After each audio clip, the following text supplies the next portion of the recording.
नमस्कार, आप देख रहे हैं चैलेंज न्यूज़। मैं नैन्सी बजाज। देखते हैं सुबह की 10 ताज़ा खबरें।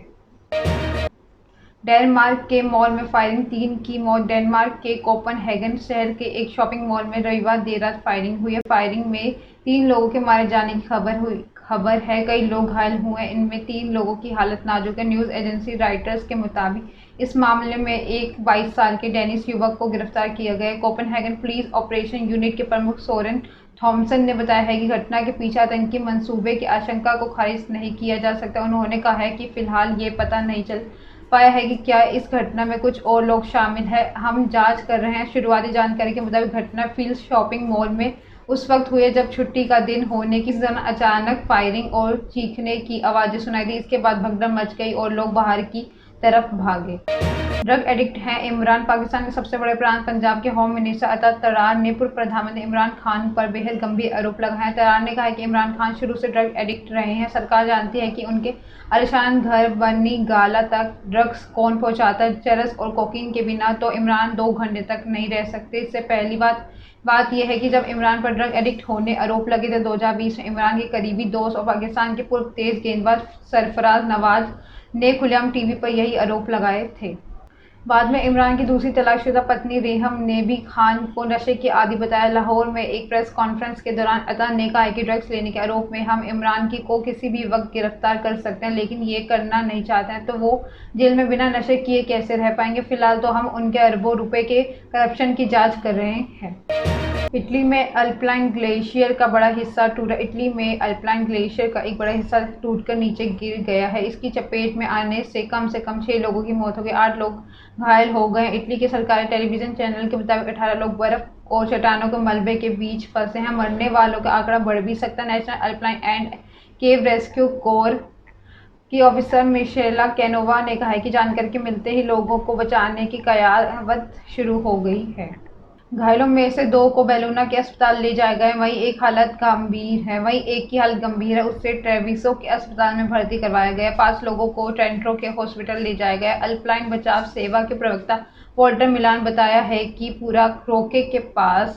पुंटा रोका के पास इटालियन डोलोमाइट्स में सबसे बड़े मरमोल्डा पर्वत पर ग्लेशियर ढह गया है। मरमोल्डा की ऊंचाई लगभग 11,000 फुट है। मरमोल्डा चोटी इलाके में जारी रेस्क्यू ऑपरेशन में 5 हेलीकॉप्टर्स और रिनफर डॉग की मदद ली गई है। 10 साल में की 38 देशों की यात्रा। अमेरिका के न्यू एजेंसी में रहने वाले टॉम टर्किस ने अपने डॉग के साथ पैदल यात्रा कर 38 देशों को नाप लिया। 7 साल के सफर में टॉम के साथ गए डॉग सवाना ने वर्ल्ड रिकॉर्ड बना दिया। करीब 38,000 किलोमीटर की यात्रा में टॉम टर्किस के सामने कई चुनौतियां आई, लेकिन उसने अपनी यात्रा नहीं रोकी। टॉम टर्किस कहते हैं कि वे इस यात्रा को 5 साल में ही पूरी कर लेते, लेकिन कोरोना महामारी और खुद की बीमारी के कारण उन्हें 2 साल ज़्यादा लग गए हैं। पैदल यात्रा पर निकलने के पीछे टॉम की कहानी भी जिसने उसे इस यात्रा के लिए प्रेरित किया। दरअसल टॉम की गर्लफ्रेंड मैरी की 2006 में एक दुर्घटना में मृत्यु हो गई थी। टॉम का दिल टूट गया था। टॉम को लगा कि जीवन छोटा है। उन्होंने फैसला किया कि दुनिया घूमेंगे। टॉम ने फंड जुटाना शुरू किया। कॉलेज के दौरान गर्मियों की छुट्टी में काम करते हैं टॉम ने 2 साल तक घूमने का पैसा इकट्ठा कर लिया। 2015 में टॉम ने अपने 26वें जन्मदिन पर यह यात्रा शुरू की। टॉम का कहना है कि उसने यात्रा में कई उतार चढ़ाव देखे। तुर्की उज़्बेकिस्तान में लोगों ने टॉम को शादियों में आमंत्रित कर खुशियों में शरीक किया है। टॉम ने Guinness book of world record holder Newman की कहानी में प्रेरित होकर ही दुनिया घूमने का फैसला किया था। बहरहाल टॉम की यात्रा को गिनीज रिकॉर्ड में तकनीकी कारणों में शामिल नहीं किया गया, लेकिन उनका डॉग इतनी पैदल यात्रा करने वाला पहला एनिमल बन गया है। एंटी हेट स्पीच कानून बनाने की तैयारी में केंद्र सरकार ने 5 साल के लंबे परामर्श के बाद सोशल मीडिया पर नफरती कमेंट करने के लिए एंटी हेट स्पीच कानून बनाने की तैयारी शुरू कर दी। हेट स्पीच को लेकर सुप्रीम कोर्ट के निर्देशों, अन्य देशों के कानून और अभिव्यक्ति की आज़ादी में तमाम पहलुओं को ध्यान में रखते हुए कानून का ड्राफ्ट तैयार किया जा रहा है। पहले इसे जल्द ही सार्वजनिक राय के लिए पेश किया जाएगा। इसमें हेट स्पीच की परिभाषा स्पष्ट होगी ताकि लोगों को यह भी पता रहे कि जो बात वो बोल या लिख रहे हैं वो कानून के दायरे में आती है या नहीं। सरकार के प्राइवेसी भलाई संगठन बनाम भारतीय संघ के जैसे कुछ अन्य मामले में सुप्रीम कोर्ट की टिप्पणियों को इस ड्राफ्ट का आधार बनाया है। विधि आयोग में हेट स्पीच पर अपने परामर्श पत्र में साफ किया गया ये जरूरी नहीं है कि सिर्फ हिंसा फैलाने वाली स्पीच को ही हेट स्पीच माना जाए।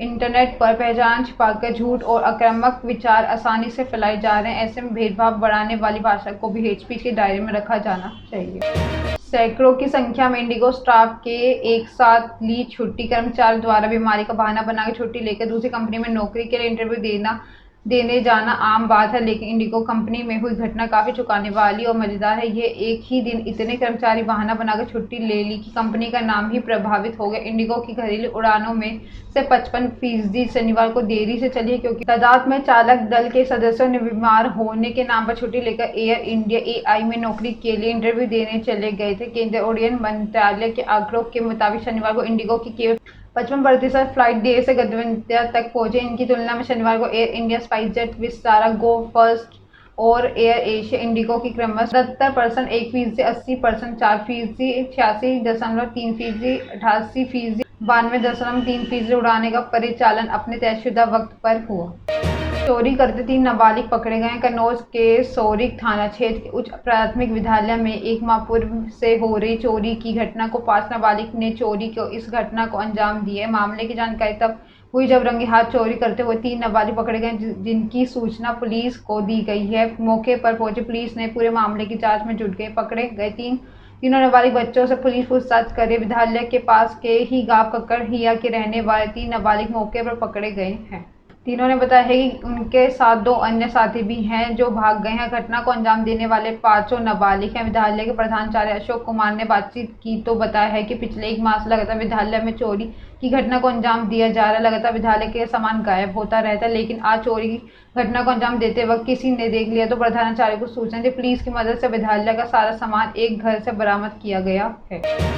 बुलंदशहर में सड़क हादसा, 3 महिलाओं की मौत। बुलंदशहर में तेज रफ्तार मैक्स गाड़ी सड़क किनारे खड़ी डंपर में घुस गई, जिसमें 3 महिलाओं की मौत हो गई जबकि 13 लोग घायल हो गए। हादसा रविवार देर रात नेशनल हाईवे 91 पर मधुसूदन डेयरी के पास मौके पर पहुंची पुलिस ने घायलों को अस्पताल में भर्ती कराया। घायलों का हालचाल जाना प्रत्यक्षदर्शियों का कहना है कि मैक्स गाड़ी खुर्जो में बुलंदशहर की तरफ जा रही थी। उसमें करीब 16 लोग सवार थे। उसकी स्पीड काफी तेज थी, जिसकी वजह से मैक्स चालक ने अपना नियंत्रण खो दिया। अंत मैक्स सड़क किनारे खड़ी डंपर में टकरा गई। डंपर इतनी भयानक थी कि मैक्स के परखच्चे उड़ गए। आवाज सुनकर स्थानीय लोग मौके पर पहुंच चुके हैं। लोगों ने इसकी सूचना पुलिस को दी। हादसे के बाद मैक्स गाड़ी के सवार कुछ लोग फंसे गए हैं। पुलिस ने स्थानीय लोगों की मदद से बाहर निकाला और एम्बुलेंस की सहायता से अस्पताल भेजा। अस्पताल पहुंचे घायलों में से 3 महिलाओं की मौत हो चुकी थी, वहीं 13 घायलों का इलाज चल रहा है। इसमें से कुछ की हालत गंभीर बताई जा रही है। टेस्टों से भिड़े विराट कोहली। बर्मिंघम में भारत और इंग्लैंड के बीच 5वां टेस्ट खेला जा रहा है। रविवार को तीसरे दिन का खेल शुरू होते विराट कोहली और इंग्लैंड के बल्लेबाज जॉनी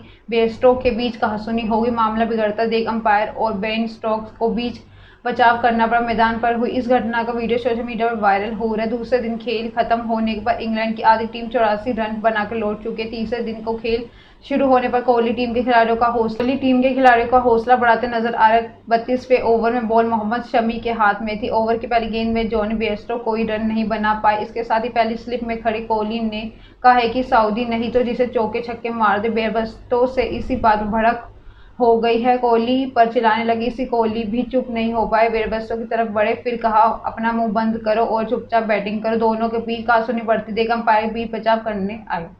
इंग्लैंड के कैप्टन बेन स्टोक्स ने भी दोनों को शांत कराया। बेयरस्टो के इसी मैच में पहले न्यूजीलैंड के खिलाफ खूब रन बनाए थे। कोहली इसी को लेकर तंज कस रहे हैं कि आर माधवन की तारीफ। आर माधवन की फिल्म डॉक्टरी नाम भी इफेक्ट सिनेमाघरों में रिलीज हो गई है। फिल्म बॉक्स ऑफिस पर भी धूम मचा रही। फिल्म क्रिटिक्स और ऑडियंस को भी अच्छा रिस्पांस मिल रहा है। अब हाल में ही सोशल मीडिया में पोस्ट शेयर कर संजय दत्त ने भी फिल्म में आर माधवन की एक्टिंग देख तारीफ की है। इसके साथ ही उन्होंने फिल्म के लिए शुभकामनाएं भी दी है। संजय दत्त ने अपनी पोस्ट में लिखा है, फिल्म की कहानी अद्भुत है और माधवन की एक्टिंग और डायरेक्शन अमेजिंग है। डॉक्टरी नाम भी इफेक्ट की पूरी टीम को बधाई और शुभकामनाएं।